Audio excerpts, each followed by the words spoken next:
Hello and welcome back to Calculus 1, section 3.8 on implicit differentiation. We are going to use chain rule a lot today and in the future, obviously. So let's first understand that the line that I'm currently drawing over here is not a function, right? As you can see, this could sit in XY coordinate system. If you draw a vertical line right there, vertical line test, it clearly fails to be a function, right? So we know this is not a function. So not a function, which means you cannot write y equals f of x. That doesn't hold. Now, what you can do still, even though it's not a function, is you can go pick a point somewhere and draw a tangent line through it. Now that means that still some kind of the derivative somewhere, dy dx, is present, and that's going to be the slope m for the tangent line you see. So there has to be a way to take the derivative of an expression that it's not a function, and that is what we are learning right now. So I usually start with a circle where we understand that for the circle that sits in the xy coordinate system, let's say radius 3, the equation for this circle is x squared plus y squared is equal to 9. We know this is not a function because it fails vertical line test, and we know that at each point on the circumference we can draw a tangent line at the point xy, which has a slope. So yeah, we need to be able to take the derivative. So how about we just go and take the derivative of this expression by simply enclosing everything in brackets, including the equal sign, and applying the derivative on the outside. How would this work as we go on? Well, the derivative of x squared is 2x. Please bear with me and look the way I write and and listen to what I say. It's very important to get the visual and audio at the same time. So put your pencils down. You'll be fine. I promise you. You'll be able to write this in 5 seconds. Please listen and observe what's happening at the same time. The derivative of x squared is 2x. I took the derivative of x in respect to x, plus the derivative of y squared is 2y, the same like 2x. The derivative of y squared is 2y. I took the derivative of y in respect to x, equals the derivative of a constant is 0. You see that every time when I had these, I said I took the derivative of x in respect to x, I took the derivative of y. Those are the chain rules. Now look at the chain rule when I took the derivative of x. That cancels, right? We never wrote this before. Well, we still don't need to write it. It's 1. Who cares? But look at the second one. That's dy dx. And that one you have to write. So now, when you consider this, you're getting 2x plus 2y dy dx is equal to 0. Look at that. There is the derivative in there. Fish that out. So what do you get? 2y dy dx is equal to negative 2x. dy dx is equal to negative 2x over 2y. Cancel. dy dx is equal to negative x over y. We just got the derivative of a circle. It's not a function.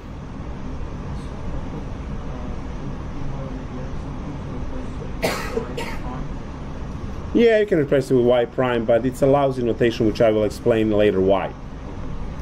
I try to stay away from y prime as much as possible, which is actually Newton's original notation in, in the modern terms. So I try to stay away from it, and I'll explain why as we go on. I like Leibniz dy dx better. Y prime, obviously, you can use it. It's fine. It's a personal thing. You are welcome to use y prime.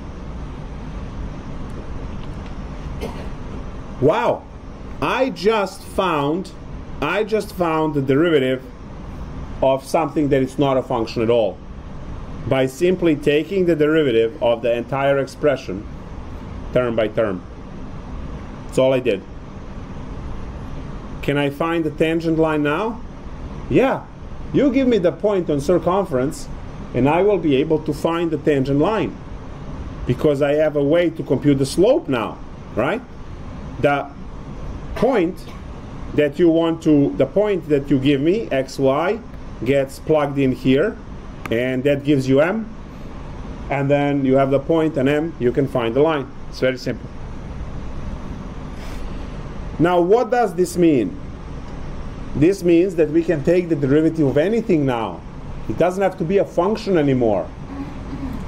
I can find the derivative of patience, young Padawan, patience.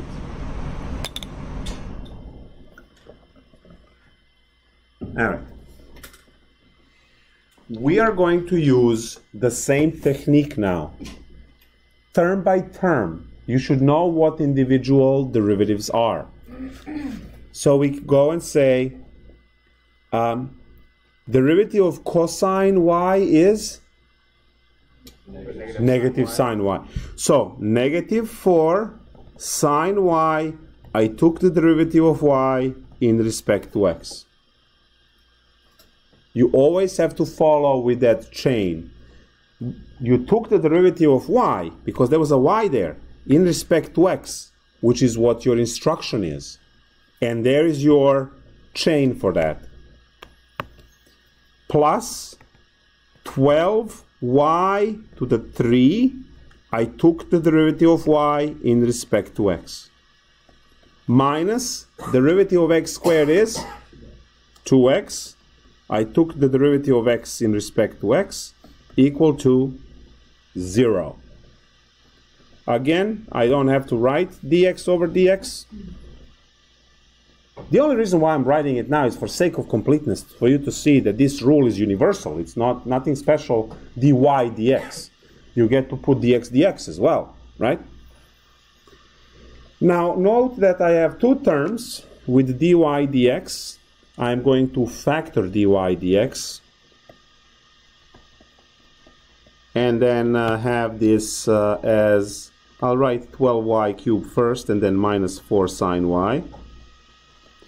Equal to 2x, ship that to the other side. And now we have dy dx alone as we divide by the expression here. And I get 2x over 12y cubed minus 4 sine y. That is the derivative.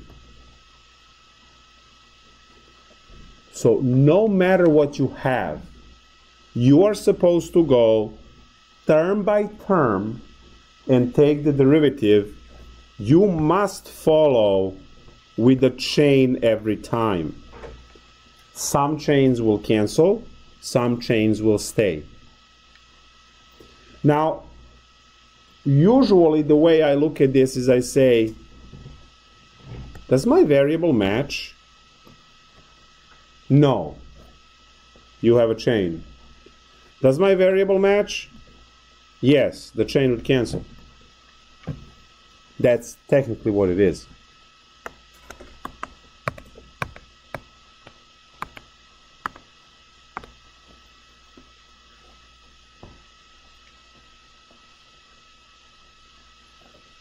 Let's take a look at another one of these. Take the derivative in respect to y of 3x squared plus 6e to the y minus 4 equals to sine x. Yeah. So try this one.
Let's go.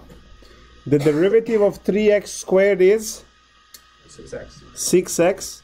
I took the derivative of x in respect to y. Right.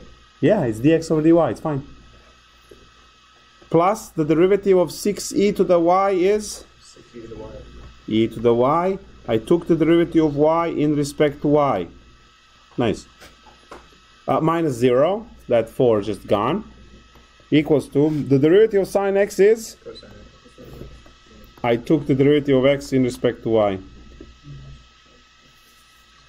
So now this cancels. What I do is I move cosine to the left, I kick 6e to the y to the right. So I have, when I factor dx dy, I have 6x minus cosine x equals to negative 6e to the y. So dx dy is equal to negative 6e to the y, 6x minus cosine x. We can have anything, it doesn't matter. Now we're going to do examples that does not have x and y at all. Oh boy. If the letters match, there will be no chain. If the letters do not match variables, then there's chain. All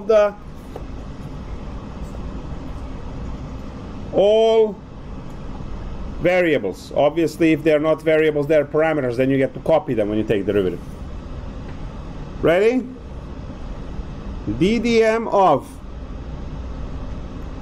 3g squared plus cosine m minus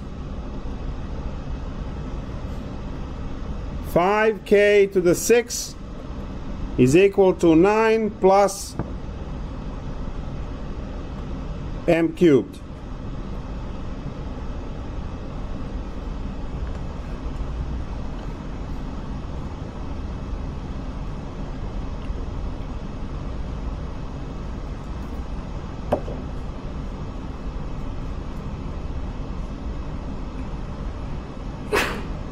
Nice.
Let's take a look at this together. The derivative of 3g squared is 6g. I took the derivative of g in respect to m. Plus? Minus. Yes, minus, because the derivative of cosine is negative sign. So negative sign m. I took the derivative of m in respect to m. That cancels to 1. We can skip it. Minus 6 times 5, 30. K to the 5 dk dm is equal to, the derivative of 9 is 0, 3 m squared. What we note in this example is that we have two different rates that we can't put together, and that is fine. We are going to learn in 3.11 section that it's called related rates, which will have a formula that will have different derivatives inside. This is a preparation for 3.11. Please start it somehow, do something to it. In that section, you will learn how to measure the change in one variable in respect to change in another variable. For instance, the easiest example we can talk about real quick would be volume of the cube. Now you're thinking ice cube, and I say yes. You have ice cube that has volume given as side cubed. This is A, 3 sides. So volume is this. What you can do is you can take the derivative in respect to time. We say time derivative. In which case, the derivative of v is 1. You took the derivative of v in respect to t, and is equal to 3a squared dA dt. We are going to do this in 3.11. This is 3.11. So what you see here is that the rate at which the volume changes in time depends somehow on the rate at which the length of the side changes. So if the ice cube is melting, that means sides are decreasing and the volume is decreasing at the same time. And we can actually compute the rates at which this happens. The entire 3.11 is going to be revolving around this, except all of the derivatives we're going to take there are going to be in respect to time, because you are measuring how fast things are changing, whether it's volume or area or length of a side or other concepts that we are going to cover. I'm going to leave that obviously for that lecture. And that's next week. And we are done with chapter 3. So what you're learning today is this extra sentence that I am inserting, and that is, I took the derivative of v in respect to t. I took the derivative of a in respect to t. And each one of those sentences that I'm mentioning is actually the sentence which is the chain rule from last class. So what you see here, every time you write, it's a chain rule after a chain rule after a chain rule. Now, when we start, and when we get into this business of taking derivatives of a lot of these letters and variables and things, we have to be very careful which letters are variables and which letters are constants or parameters.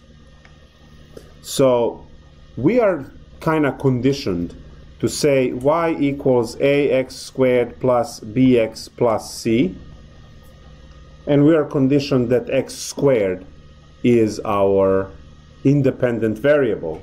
Why? Because we're taking classes and we say, yeah, we're just going to use x and y, and then when you find application for this, just like you found your s of t, right, for physics, -1/2 g t squared plus v0 t plus y0, right? You see that over here your t becomes the main variable and the height s of t and so on.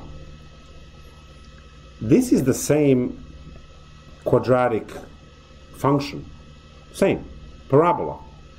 Depending on a being positive or negative, it opens up or down. This one has a negative g 1/2 gt, definitely opens this way. So we know the path of the object.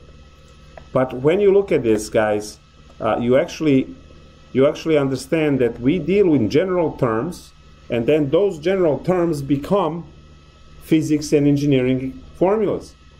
So as you are looking at this mess over here, you go and you say, well, this g is not a variable. This g is a parameter of 9.81 or 32.2, depending whether you're in meters per second squared or feet per second squared, right?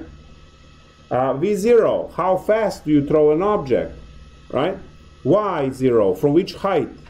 Is it 2 meters or 6 feet? What is it? So we have to know what is a variable and what is, and this is the reason why I don't like y prime. Let's discover that. You see, if you are not being very careful in defining your independent variable, then this particular expression will have 4 derivatives that would actually equally fight for the right to be the derivative. You know that there is a the derivative, right? But now, if I just go y prime without stating what the variable is, I get to write 2ax plus b. And probably many of you would shake your head, yeah, you got it, nice, all these years of practice. But then I go and I say, yeah, great, but it could also be x squared. It could also be x, or it could also be 1.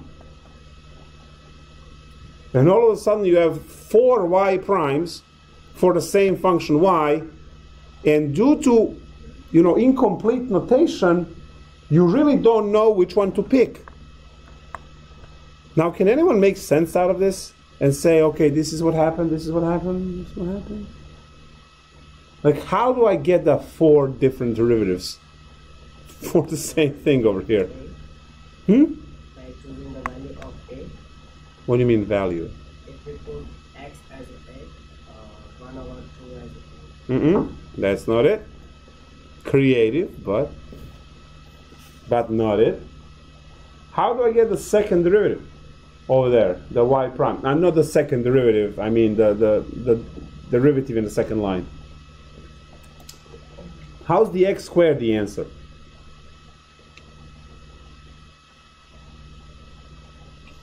Right? See, it makes no sense.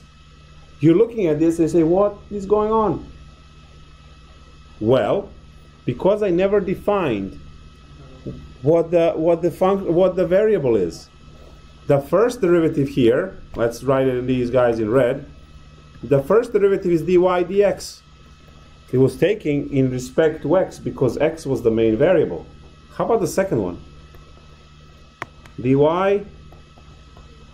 dA, nice. You see, a is now independent variable, making all of the x's, b's, and c's parameters. And this one, dy dB, and finally dy dC. So if I define my variable to be a, then these guys have no a, and if they have no a, they're constant, so when the derivative hits, they're zeros.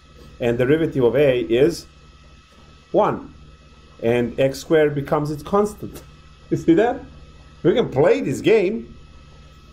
So this is why it's very important to always label your independent variable, and you will never get into this kind of trouble, which is the reason why I don't like y prime. Unless you put y prime of x, but who does that? Right? So what I say is, I like to say y equals f of x. Immediately I know there's my independent variable. Or we say, as earlier I said, s of t. There's my independent variable right there, of t.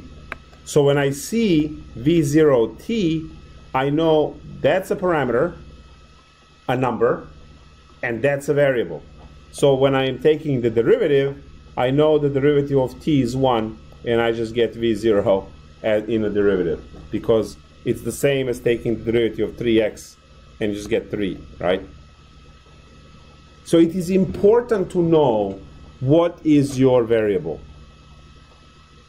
Now, as I said, you're going to have multiple variables later as your side of a shape changes, the volume changes, the surface area changes.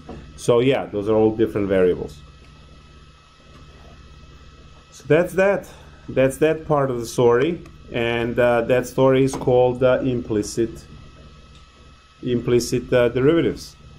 Can we do something else? Let's see, what else can we do? Do you know how to finish that part? The one with the I'm sorry? This one? Yeah. How do you finish that? That's it. Oh, that's There's nothing else you can do other than kick sign on the other side, because as I mentioned, these two are not the ones that you can put on a pile because they are different. So this example was there to illustrate that you are going to run, and then again you had it right here, dv dt, dA dt. So these examples that we learn in implicit differentiation will later be called related rates in 311. Right? So exactly this calculation is going to come up later. All right, let's play. Wow. Test. Okay, good. I just got excited. It's fine. It's okay. It's okay. Yes. If you can be quieter, that would be amazing, because at that point.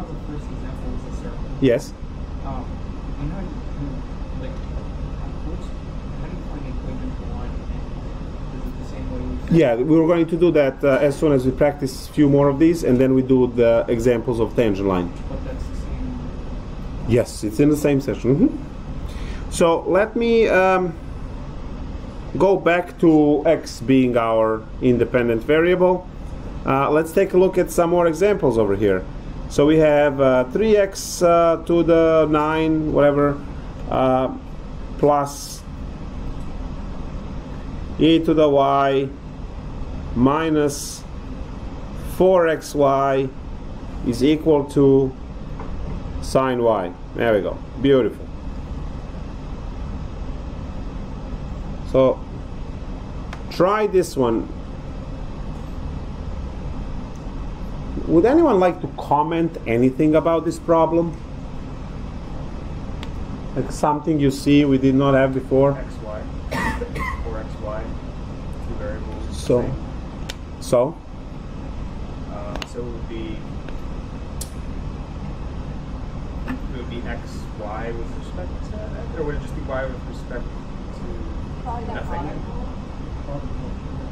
yeah, exactly. Good thing you spotted. Product rule. You have 2 that multiply over here, x times y. You will have to crank product rule for this one. Great. Go on, be happy.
Okay, let's take a look at this together. So I will start with taking the derivative of 3x to the 9, which is 27x to the 8.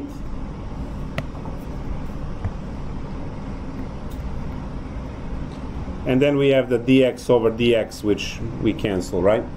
You took the derivative of x in respect to x. Plus the derivative of e to the y is e to the y. You have to follow by the chain rule because you took the derivative of y in respect to x. So that has to stay. Minus, and now in red, the product rule. I have to go and say copy the first, which is 4x, times the derivative of the second. The derivative of the second is going to be dy dx because the derivative of y is 1, and then I took the derivative of y in respect to x, so I have to follow with the chain rule. Minus, copy the second one, which is y. Derivative of 4x is 4, and then we have dx dx, which would cancel.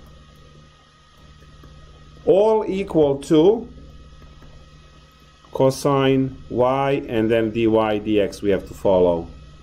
Dy dx. Great.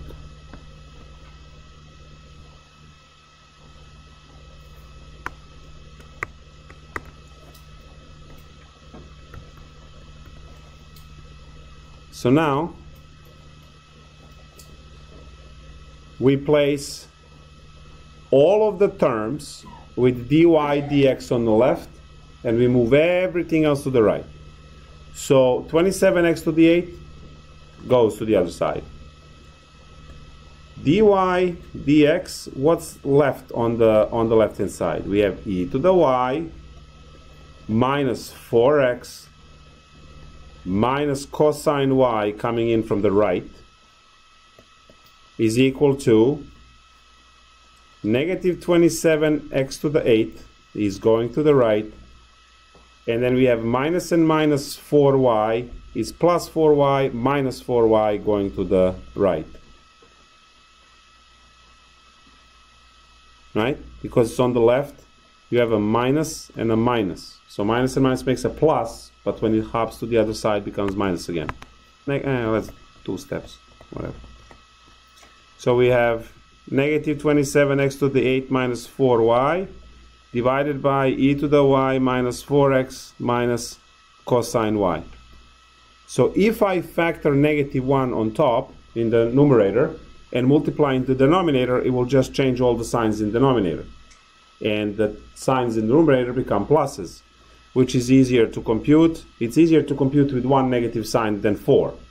So we want to do that. I have 27x to the 8 plus 4y divided by, and now I can just write these guys in any order. So 4x first plus cosine y next minus e to the y last. And that would be the problem. All I did is to get here is factor negative 1 in the numerator and then multiply into denominator. Those of you remembering algebra rules and what's happening with fractions, you can either write negative 1 over 2, you can write 1 over negative 2, or you can have a negative in front as negative 1/2. So I am allowed to factor out minus 1 in the numerator and then just send it to denominator. Technically, that's this.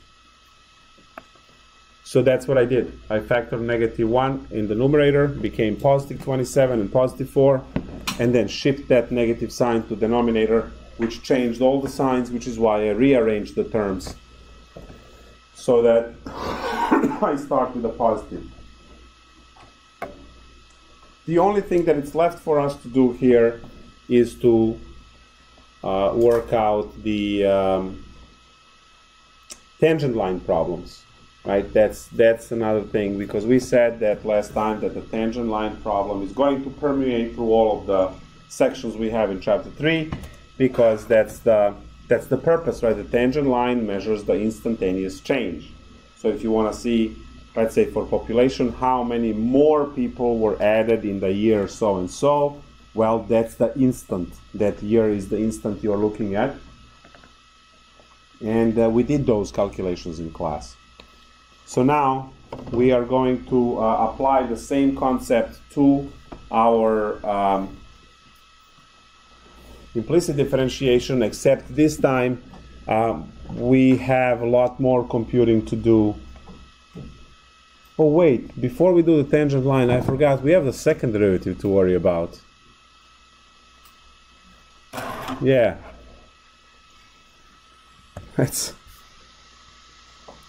Let's take a look at mathematical gymnastics and then we'll do the, right? Higher order derivatives. I almost forgot about that. Well, this class ends at some point. Well, it ends now, right?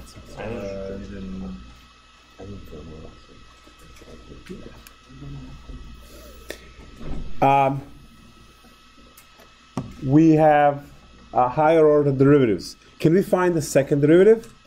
Yeah. And the third? Well, hopefully not, right? Because that's going to be a lot of work. So let's go and find some of these derivatives. So how about, dare I say, third derivative? So do we have time? We have 35 minutes. Yeah, we don't have time. Okay. You think I'm joking?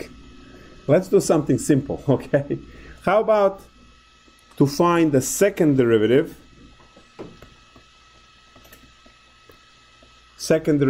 of, and just put some basic stuff. Xy minus sine y equals to 9x. There we go. Beautiful. To find the second derivative for something like this. Well, first you have to find the first derivative, and then you do another derivative, right? So we look into the first derivative, and what we get, please note, guys, I'm actually going to write the notation twice. How about that?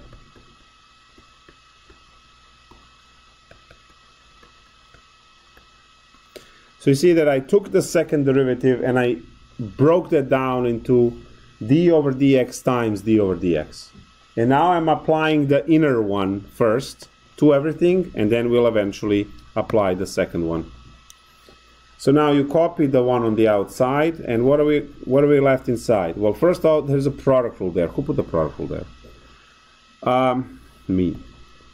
Copy the first, derivative of the second, plus copy the second, which is y, derivative of the first is 1, minus the cosine over here of y, and then dy dx equals to 9. Now at this point in life you want to simplify this before you apply the second derivative, which is another d dx on the outside.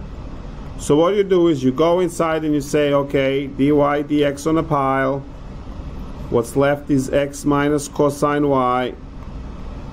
On the other side you have 9 minus y.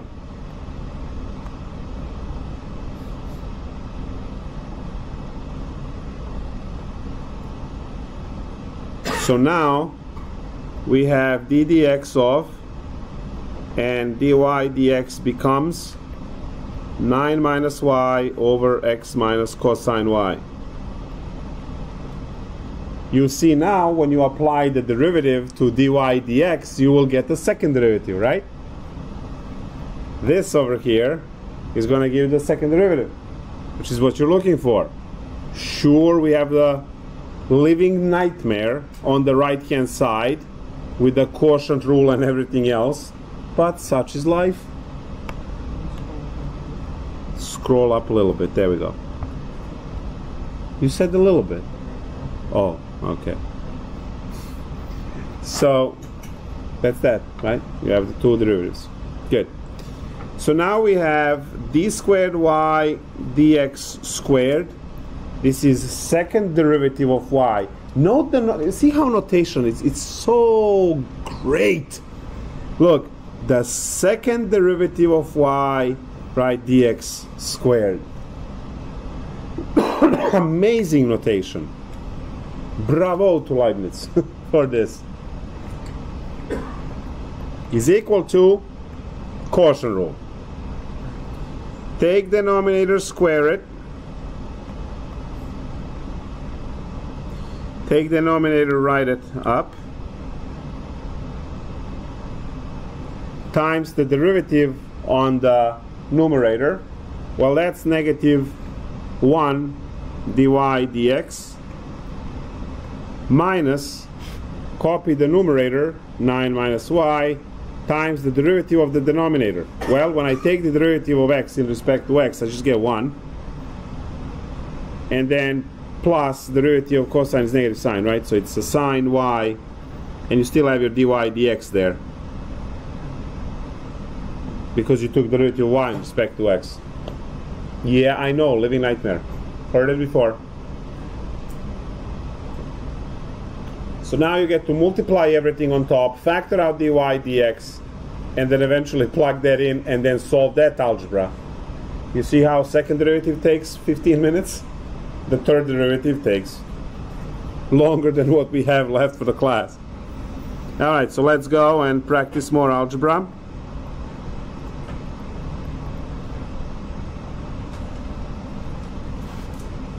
Please don't multiply the first one, just use the minus sign, because that one already has dy dx factored.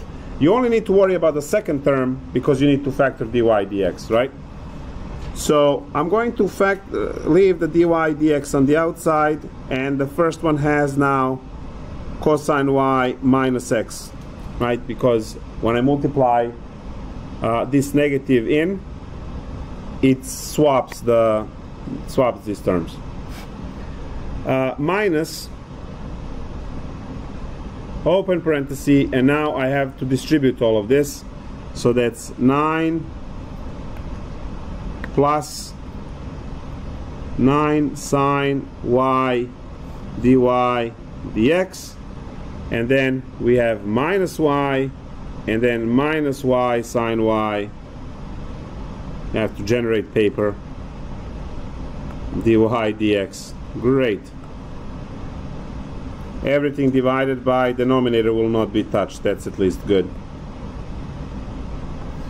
So now I have to fish out of here dy dx terms, because I need to put them all on the pile. So I have my dy dx, I already have cosine y minus x, and now I have minus 9 sine y added to this mess, and then I have plus y sine y. So that's all dy dx terms in the numerator, and then finally we have minus 9 and minus y, no, plus y, divided by x minus cosine y squared. Perfect. That's our second derivative, and as you can see, our second derivative is in terms of the first derivative. We know what the first derivative is. Plug it in, do more algebra, right? So dy dx is this one up there.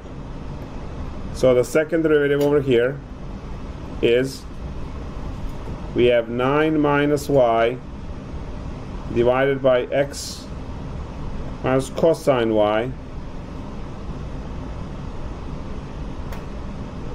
times cosine y minus x minus 9 sine y plus y sine y minus 9 plus y. I know, this is amazing. X minus cosine. This is called mathematical gymnastics. There is zero application to this. It's just we can do it. So why not? Oh, did I mention that you are supposed to? Oh, I'm sorry. Yeah, this section is amazing for killing time and developing carpal tunnel if you don't have one already. So if you want to, do some of this stretching, another one, so you do that, and then you also have this one is a good one. That one is a good one, right? Stretches everything, right? And then you can just go and do this for a few hours for no reason.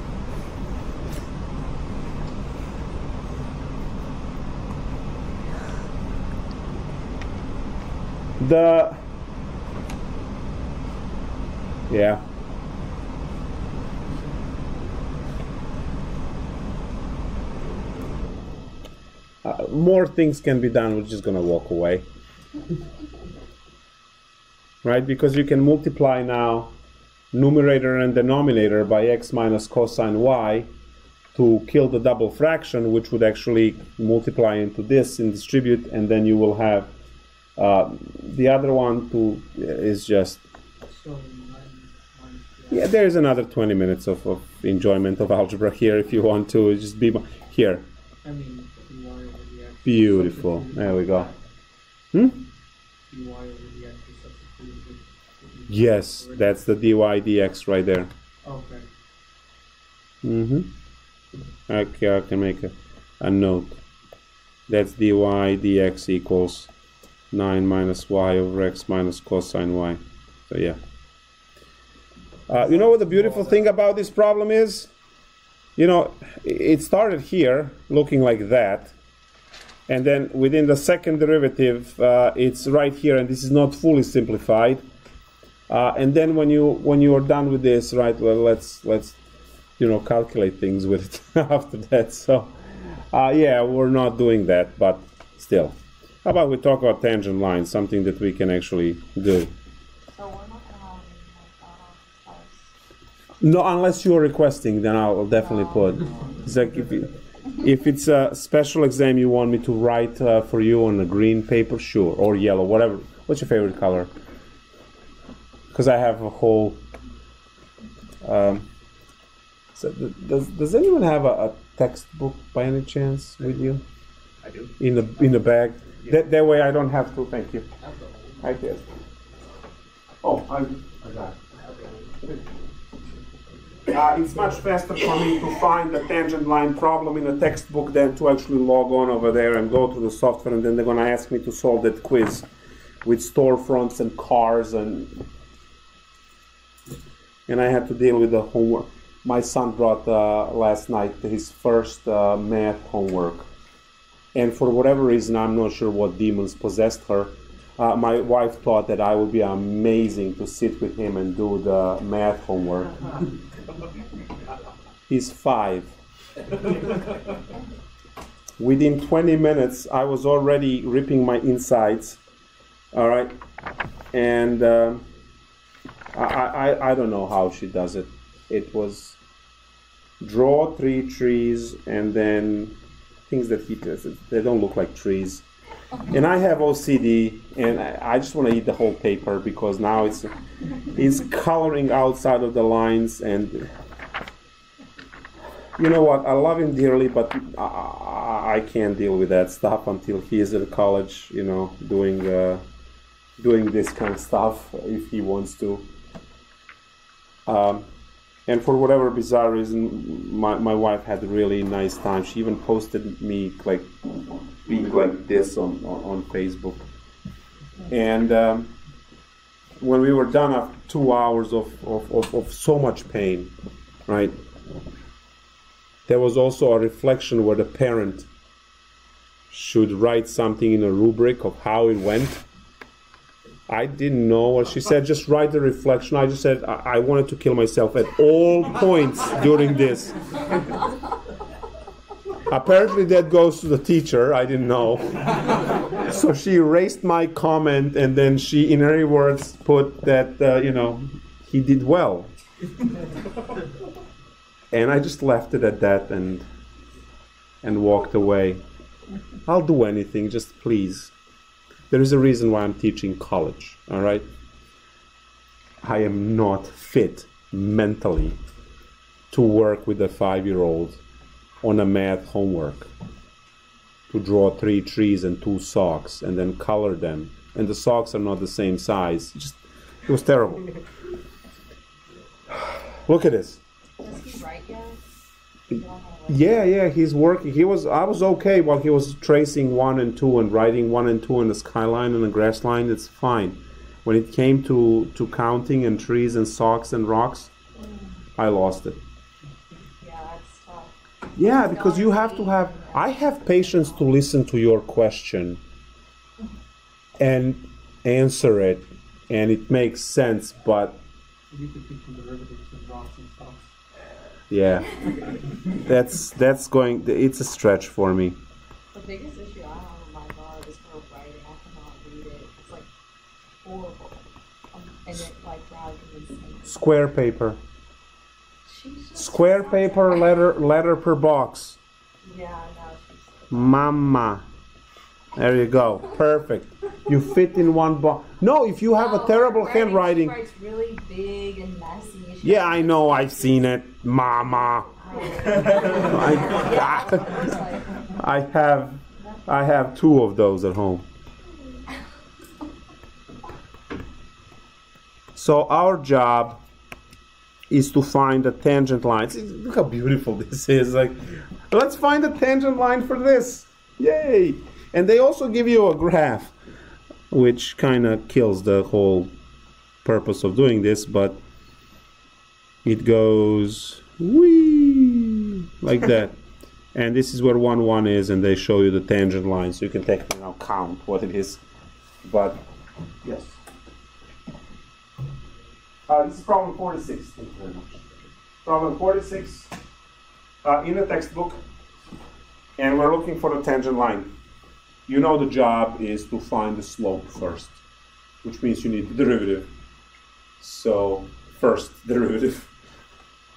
Can you imagine if the tangent line was like the second derivative or 6th? Yeah. All right. Now watch that product rule, please. Please watch that product rule on the right-hand side. It's there to make your life miserable. So how do they know what notation you use for this? Do you use d over dx or d over Yes. dy? D over dx. Because dy dx is standard for n equals, right? Right. So dy dx, so we are going to put everything in brackets now and put d dx.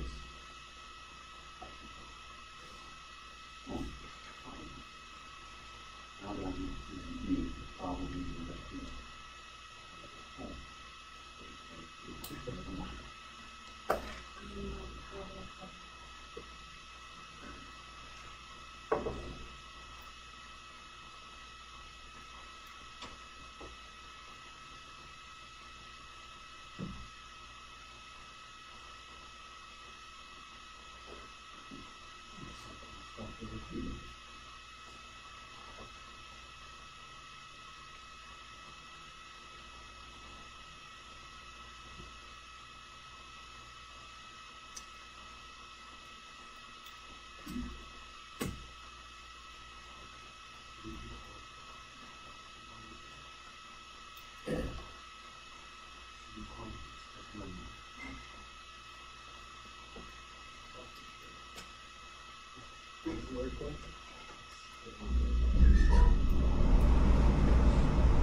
There's a statement hole.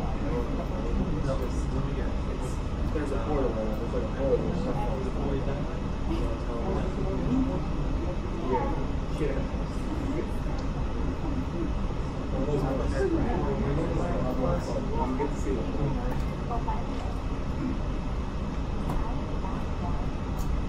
You guys good?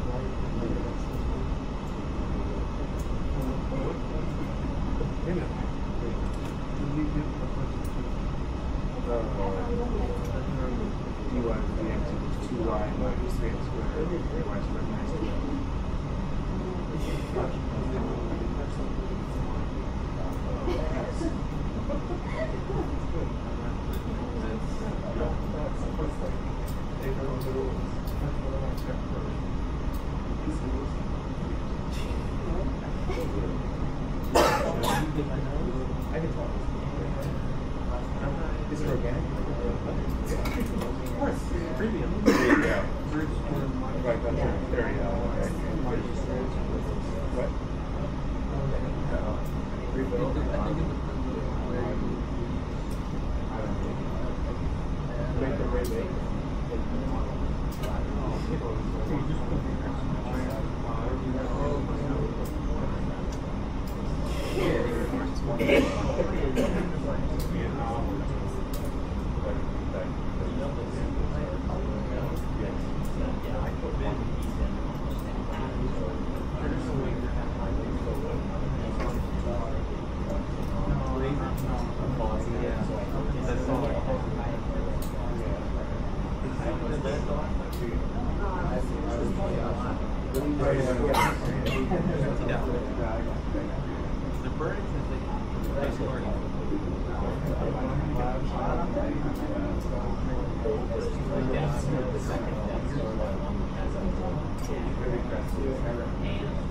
I've been doing it all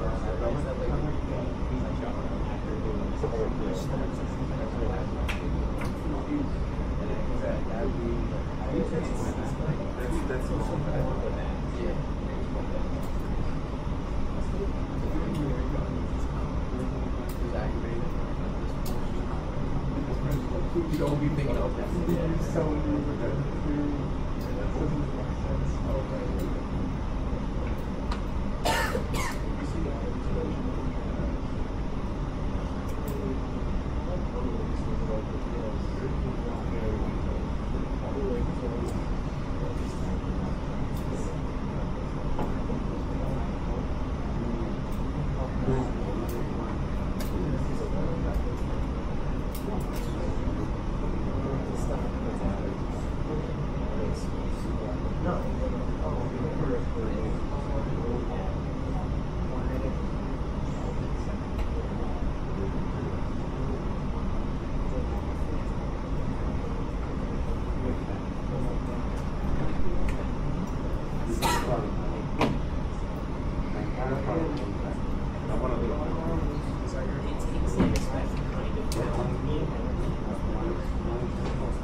Is anyone done with the whole thing? What do you have? Negative x plus 2. Alright, so I think negative x plus 2 plus. On the picture, it looks like it should be that.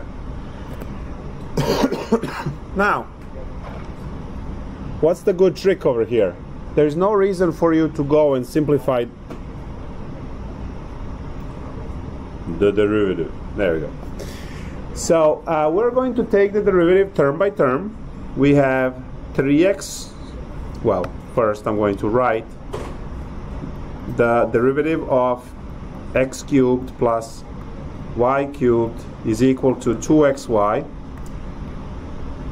So now we have 3x squared plus 3y squared dy dx, right? Because the first one is dx, we don't have to worry about. Equals to, and now we have the product rule. Copy the first, that's 2x.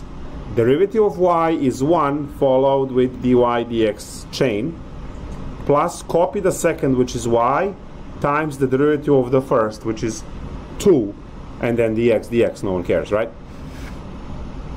Now here is the $1 million trick, and you can pay up as you go. $1 million trick here is not to solve for dy dx because you have to shovel through additional algebra. You can plug in this line here, replacing every x with 1, every y with 1, and every dy dx with m, which is going to cut out a lot of work for you. So now we have 3 times 1 squared plus 3 times 1 squared m is equal to 2 times 1m plus 2 times 1. You just need to solve for m, but this is algebra 1 equation. You have 3 plus 3m is equal to 2m plus 2. You have when you move 2 to the other side, 2m to the left, you have single m is equal to negative 1. So that's how quickly you can solve this. There is no reason for you to shovel algebra over here to get the dy dx equals 2. You have to do it if it's asked what is the derivative. But no one is asking you what is the derivative now. We are using the derivative to come up with a slope. So plugging in without simplifying actually cuts out a lot of steps and also cuts out possibilities to make algebraic mistakes. The less algebra you have to do, less opportunities for mistakes, right? So plug in immediately, again replacing every x with the x value from the point, every y with the y value from the point provided, and then finally every dy dx you are replacing that with m. And you just grind through calculations. We have our m equals negative 1, and now you can use y equal mx plus b, or you can use the other one, y minus y1 equals mx minus x1, whatever you want. Over here we have 1, negative 1, 1 plus b, b equals to 2, and your tangent line is y equals negative x plus 2, as you guys found. So for the tangent line problems, including implicit differentiation, we can still do it. We started the lecture with the notion that line is a line, whether it's a function or not a function. There is a line, some kind of curve in xy plane, and it has tangent lines. If it has tangent lines, it has to have a slope, so we have to have a way to calculate that slope. And implicit differentiation is the way to calculate that slope. We also learned that when we are taking the derivative where the variables match, the chain rule part will be dx over dx, or whatever letters you're using, and we don't have to write it because dx over dx is equal to 1. However, if you are taking the derivative of y in respect to x, then they don't match and you have to follow with a chain. Now, if you really don't want to worry about all of those things, just get the habit of actually saying, I took the derivative of x in respect to x, so that's dx, not a problem. I took the derivative of y in respect to x, that one stays. So if you get in a habit of doing that for every single term that you do, right, you will have no issues in terms of forgetting something. And as I said, guys, this is a very important lecture because you will be doing this for your related rates. Related rates are all word problems, application problems, and being that it's the applied problem, that's the one section that makes you money, right? No one will ever ask you to take any of these ridiculous derivatives, right? That's not what you do. What you do is you understand the mechanics of shoveling these x's and y's so that you can actually do 3.11, which does have its application in workforce, right? The stuff that you actually do. So that's that. The next lecture is, I need to tell you what to review, so hold on. So the next lecture is on derivatives of exponential functions, logarithmic function, and the procedure of what we call logarithmic differentiation. So that and the first half of related rates will be covered next time because we have longer, and then second part of related rates next week, which ends the chapter. There's also inverse trig functions. That's going to be about 10 minutes, so I'm not even counting that. I need you to I need you to review logarithmic formulas in terms of addition, subtraction, and so on, because we are going to use that. So if you forgot, and this is the prep for the next class, ln of xy is ln x plus ln y. Ln of x over y is ln x, very good, minus ln y. And finally, ln x to the p is equal to p ln x. I need you to be able to expand. So you learned both expand and contract in your pre-calculus. But in your pre-calculus, you only used contract to solve equations. That's all you needed.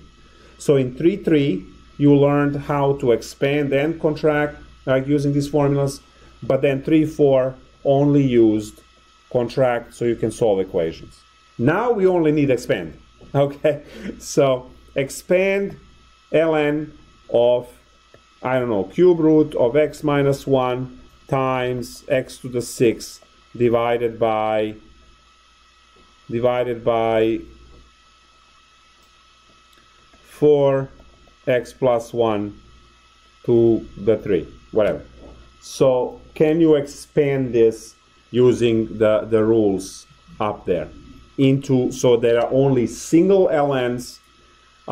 Once you get to ln of x minus 1, this cannot be broken any further, right? Ln x squared minus 1 can be factored and broken further because you have multiplication in that case, right? But ln x minus 1 cannot be broken further apart. Ln plus 1, x plus 1 cannot be broken any further. So these are the ones that you have.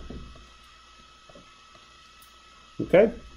So please review these formulas and try expanding this. I will go over this obviously before we go, but it would be better if you, because if you want to learn something really extraordinarily cool, you have to be able to expand this mentally without writing anything down. But the power and the kick you're going to get out of what I'm going to teach next class will be well worth it. So practice this if you care. See you in 2 days. Bye.